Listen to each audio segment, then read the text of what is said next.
महेंद्र भाई की तो पूरी फैमिली बिजनेस फैमिली है कि मतलब इनके स्टूडेंट लाइफ के अंदर भी मतलब ये इतनी बड़ी गाड़ी लेके इनके पास पैसे की सेविंग्स की कमी नहीं है, तो इनकी बात अलग है। लेकिन उसके बाद में भी इतना पैसा होने के बाद में भी ये आदमी मतलब नॉलेज और राय कि मेरे को कहाँ क्या करना चाहिए।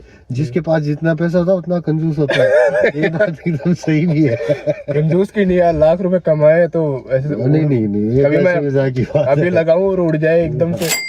तो जैसे अब कोई नॉर्मल स्टूडेंट जो वीडियो देख रहे हैं, तो स्टूडेंट बेस पे कितने की एसआईपी मतलब चालू करनी चाहिए? स्टूडेंट बेस पे अगर एसआईपी कर रहे हो आप, तो जैसे मतलब कि जब तक आप कमाओगे तब तक आपके लिए एक मोटी रकम इकट्ठी हो जाए, उसके लिए आप 1000-2000 रुपये मंथली एसआईपी जो आपकी पॉकेट में नहीं है उससे कर सकते हो। बहुत है उससे अब लेकिन वही ये स्टूडेंट वाली बात हो कि उनको अपने करियर और स्कोप पे ध्यान देना चाहिए। उनके जो फैमिली मेम्बर है, मदर फादर है, वो करें, उनको बताएं इस चीज़ के बारे में।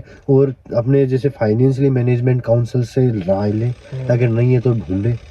ठीक है, बिना नॉलेज के कुछ ना करें। और बहुत सारे अभी ब्रोकर्स है, जैसे एंजल वन हो गया और ये ग्रो हो गया, तो कौन सा ज़्यादा बेस्ट है? 4-5 है ये, अब स्टॉक हो गए। देखो अपनी अपनी जगह पे इनमें सब बेस्ट है। अब जैसे ये तो एक कंपनीज की पार्टी हो गई। अभी जैसे मैं खुद अगर इन्वेस्ट करता हूँ तो जिसका ऐड कोई नहीं देखता और वो चलाता भी नहीं है, और जिसमें सबसे कम फीस और चार्जेस मेरे लगते हैं, मैं प्रमोट नहीं कर रहा, मैं खुद यूज करता हूँ, मैं जीरोधा यूज करता हूँ। जीरोधा, हाँ, जीरोधा का काइट एप्लीकेशन है, वो यूज करता हूँ शेयर मार्केट में। और उसका क्या कैलकुलेटर वगैरह भी जो है, और म्यूचुअल फंड के अंदर जो नए हैं उनको चलाना नहीं था, ग्रो यूज कर सकते हैं। ग्रो के अंदर सिंपल इंटरफेस सारा एकदम। और जैसे म्यूचुअल फंड की जैसे फ्रेंचाइजीज भी हर सिटी में, वहाँ पे बैठ के आप जाके पूरा समझ के राय लेके वहां से कर सकते हैं आप। अगर ग्रो व्रो के अंदर भी जैसे मतलब आपको कोई फिजिकली सपोर्ट नहीं है, लेकिन जहाँ पे फ्रेंचाइजीज लिए हुए हैं काफी लोग, अपनी सिटी में भी लिए हुए हैं, मैं खुद उनसे मिलता हूँ और उनकी नई नई स्कीम्स आती है उसके बारे में पूछता रहता हूँ। ऑफलाइन ज्यादा सही है। मतलब अभी जैसे ऐसा है, ऑनलाइन में तो काफी टैक्स भी कटते हैं, मतलब प्रॉफिट में भी 20% नहीं समझे नहीं। आपको कोई डाउट है तो आप कहाँ से क्लियर करोगे वो चीजें, है कि नहीं? अगर आपने किसी एजेंट से करवाया है या ऑफिस में फिजिकली जाके करवाया, कोई डाउट है तो आप पूछ भी सकते हो इजीली। हाँ, पूछ लो एकदम। अब क्या होता है कि जैसे ये अपना दोस्त है, आप भी जानते हो, मैं नाम नहीं लूंगा उनका, वो मतलब ये वाला करते हैं, उनका काम फैमिली बिजनेस है उनका। लेकिन उनके मतलब उनके थ्रू करते हैं तो कोई डाउट है तो पूछ लेता है उनके में। मतलब कि फिजिकली सर्विस के अंदर मतलब थोड़ा डिले इसलिए है कि आज अगर एसआईपी कटी है ना, तो बैंक से तो आज कट जाएगी, लेकिन 2 दिन बाद में अपडेट होती है वो। मतलब स्लो सर्विस है उसमें, और कुछ ही नहीं है। ऑनलाइन तो आप क्या यूट्यूब पे वीडियो देख सकते हो, लास्ट इतना ही ऑप्शन है आपके पास। नहीं, हजारों तरीके के वीडियो मिलेंगे, हजारों तरीके के कंटेंट मिलेंगे, हजारों तरीके से गाइड करने वाले भी मिलेंगे आपको।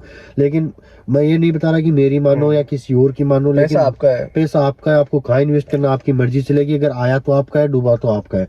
तो मेनली मैं यही कहना चाहूंगा कि स्टूडेंट तो अपने स्कोप पे या करियर पे फोकस करें। उसके बाद में जब जॉब है जिनके पास में, उनको इन्वेस्टमेंट में जाना चाहिए और 100% जाना चाहिए।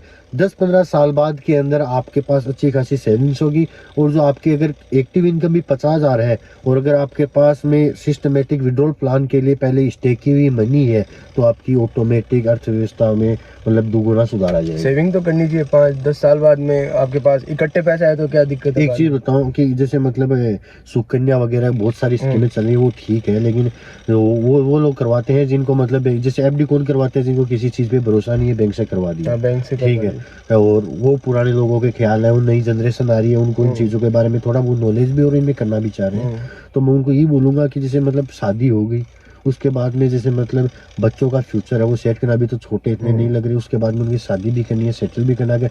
आप अच्छी जगह पढ़ोगे तो भी पैसे लगने, एक साथ में पैसे कहीं से नहीं आए। सब ऑलमोस्ट सबके बिजनेस में नहीं होते, जॉब करने वाले, तो उनको अपने फाइनेंशियल गोल यहीं से मैनेज करने पड़ेंगे। वरना क्या है कि फिर या तो लोन लो, ठीक है, लोन की किस्तें भरो। अब लोन की किस्तें भरने की जगह अगर एसआईपी कर लोगे तो 5 लाख से 50 लाख का रिटर्न आ रहा है, आपके पैसे ही वापस आ रहे हैं घूम के आपके पास, है कि नहीं? एक तो 5 लाख से 50 लाख आ रहा है ना, आपकी जैसे मतलब नॉर्मली लाइफ वो डिस्टर्ब हो रही है, और आपको खुद को खुशी भी है कि ठीक है मेरे पास इतना बैकअप पड़ा है, और वो लिक्विड में नहीं है, आप कभी भी निकाल सकते हो।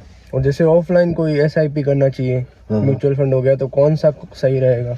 वो क्या है कि उसमें कोई फिक्स कंपनी नहीं है आपके यहाँ पे, जैसे कौन सी की उसमें जैसे आपने बताया ना एंजल, जीरोधा, ऐसे ही ब्रोकर होते हैं।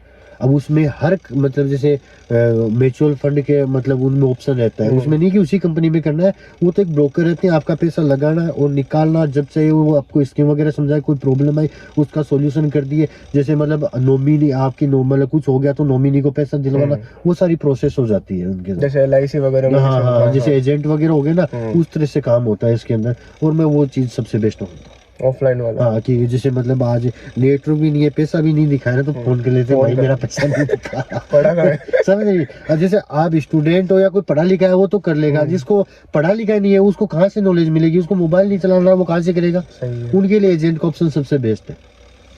अगर आपके कोई और सवाल जवाब है, मेरे से कुछ छूट गया है, मैं कुछ गलत बोल गया हूँ, तो आप कमेंट बॉक्स के अंदर रिप्लाई कर सकते हैं। वहाँ बोला। हाँ नहीं, मैं तो मतलब वीडियो के अंदर मिला हूँ, अभी ऑडियंस देखेगी तो उसके बाद में वो सवाल जवाब आपसे ही करेगी, नहीं। तभी आप भी बताओगे मेरे को तो। नहीं, इसको काफी अच्छी नॉलेज है इन्वेस्टमेंट की, तभी मैं इसको बुलाया। काफी साल से इन्वेस्टमेंट कर रहा है और मेरे पास कुछ पैसे थे तो मैं सोचा कब तक पेट्रोल डाला है गाड़ी में, इन्वेस्टमेंट भी थोड़ी जरूरी है। नहीं नहीं, आपका पैसा एकदम सही जगह इन्वेस्ट करेंगे। वही तो। अब जैसे मैं ये बोल रहा था कि स्टॉक कोई खरीदा तो उसको कितने टाइम तक होल्ड रखना सही है, कि भाई होल्ड करके रखो अभी तक? तो उसमें कितने टाइम तक होल्ड की कुछ नहीं है, जैसे मतलब स्टॉक मार्केट के अंदर किसी स्टॉक में इन्वेस्ट करना एक पेड़ लगाने के बराबर है।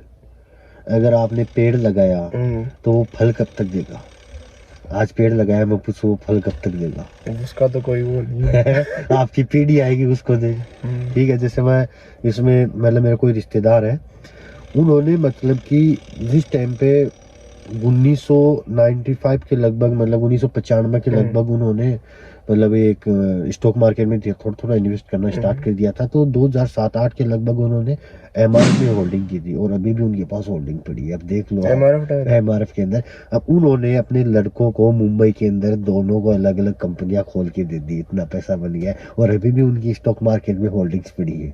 जब उनको कोई प्रोग्राम करना होता है थोड़ी बहुत होल्डिंग निकालते थे और अभी भी वो किसी ऑनलाइन ब्रोकर का यूज नहीं करते हैं, अभी भी वो फोन करके बोलते हैं हाँ ले मेरे इतने शेयर बेच दे, इतने खरीद दे। और बैलेंस शीट और जो क्वार्टरली रिजल्ट नहीं आते क्या, वो उनकी बुकलेट आती है वो मंगा के पढ़ते हैं, ऑनलाइन कभी डाटा ही चेक नहीं करते। तो मतलब ऑफलाइन ज्यादा सही है ऑनलाइन से? नहीं, ऑनलाइन बेस्ट है, लेकिन उनको ऑनलाइन चलाना नहीं आता, और जिसको नहीं आता वो क्या ही और स्टॉक के अंदर ये बोल रहे ना, आपने सवाल किया है कि मैं मतलब कि कब तक उसको होल्ड करके रखूं, तो मैंने वो बता दिया कि आपने अगर पेड़ लगाया है तो वो फल कब तक देगा। ठीक है, वो वाली चीज हो जाती है। बाकी नॉर्मली यूजुअली जैसे मतलब ट्रेडिंग के हिसाब से यूज करें तो एक तो इंट्राडे आ गई, एक जैसे 12 महीने के अंतराल के पीरियड के अंदर अगर आप खरीदा बेची करते हो, जैसे आपने बोला था पैनिक स्टॉक हो गया, ठीक है, मैंने 3i Infotech का खरीदा था कुछ टाइम पहले, जब उसकी प्राइस थी 10 रुपए के लगभग। मैंने जैसे मतलब सितंबर के लगभग खरीदा था, काफी टाइम हो गया उस बात को। उसके बाद में मैंने जैसे जनवरी के लगभग देखा तो उसकी प्राइस 115-120 के लगभग थी उसकी प्राइस। अब देख लो तो पैनिक स्टॉक के अंदर 3 महीने के अंदर कितना ज्यादा रिटर्न आ गया। तो मतलब पेनी स्टॉक भी है काम के, है, काम के है। समझे नहीं, मैं आप पे 2 फैक्टर बता रहा हूँ, एक तो जिनके पास टाइम है, मार्केट को देखते रहते हैं, और जिनको मतलब थोड़ा थोड़ा इन्वेस्ट करने का होता है, तो वो स्टॉक मार्केट के अंदर घुसेंगे और पैनिक स्टॉक उठा सकते हैं। तो ये बात है। हाँ, तो मतलब दोनों अलग अलग चीजें हो गई, स्विंग ट्रेडिंग अलग हो गई, इन्वेस्टमेंट अलग हो गया। और इन्वेस्टमेंट म्यूचुअल फंड्स के अंदर बेस्ट रहता है, क्योंकि अपन को नॉलेज ही नहीं रहता कौन सा स्टॉक उठाए कौन सा नहीं उठाए। और अगर आप स्टॉक उठाना भी चाहते हो तो उसमें वो है पेड़ लगाने वाली बात, वो चीज ध्यान में रख के ही इन्वेस्ट करना। तो स्टॉक वही करें जिसके पास मतलब फ्री का पैसा हो और बैकअप बढ़िया हो, पैसे बैकअप बढ़िया हो, बैकअप होना चाहिए, बैकअप होना चाहिए। दूसरी चीज आपको कंपनी के बारे में पता होना चाहिए, आप खुद को देखना आना चाहिए। और जिनको देखना आता है वो इतने भोले भी नहीं होते कि इसको उठाना है कि नहीं उठाना, लेकिन बिगिनर के लिए गाइड है ये चीज। तो बस आज वीडियो के लिए इतना ही, मिलता है नेक्स्ट वीडियो में। और वीडियो से अगर थोड़ी भी हेल्प मिली हो तो चैनल को सब्सक्राइब कर लेना। मैं मिलता हूँ मेरे नेक्स्ट वीडियो में। आप कुछ कहना चाहते हैं ऑडियंस से? ऑडियंस से ये कहना चाहता हूँ कि इन्होंने खुद का भी काम कर लिया और आपकी भी हेल्प कर दी, तो इनको सपोर्ट भी करना। मिलते हैं नेक्स्ट वीडियो, चलो।